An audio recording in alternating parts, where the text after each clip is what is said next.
I'm Mrs. Gomez. I've taught for over 20 years. Well, I teach all of the math up from 4th grade all the way to this year. We have Algebra 1 and Algebra 1 Honors, and we'll expand as we expand. We're just adding them on. So our current Algebra 1 kiddos, they're in 8th grade.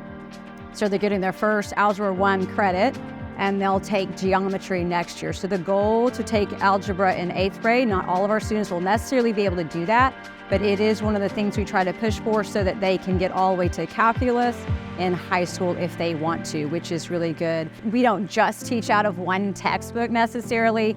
I draw from all kinds of places. We do, you can see some of the little task cards around here. They do task cards in math. They do partner work sometimes in math. So all sorts of things they do. But this is sort of our spine text. It's called Math Mammoth, and we use this. It's a pretty rigorous math program, and we use this because we know that, and I've had experience with it, we know that it will prepare them for high school courses, algebra, geometry, and beyond, even into calculus. So this is kind of the spine that we use. But of course, like Ms. Canales said, we draw from all kinds of places for the math. I always get the question on how much homework. Math, it's a little less, I know what I have. It's like, okay, I didn't finish what I had in class. This is what we were going over in class. So maybe I have these problems to finish for homework. So it sort of depends on the student, whether there's homework or not. And then they're always told when their quizzes and tests and things like that are.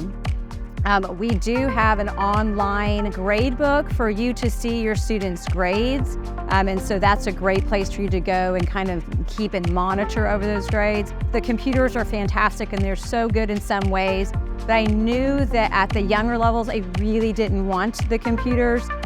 So they are not introduced to computers or phones of any nature in our classes until they get to high school. They need to still do the hands-on, and they need to have have that exposure to that as well as they're growing. So we are growing, even with our high schoolers, what courses they need, and so we're sort of growing in that way as well.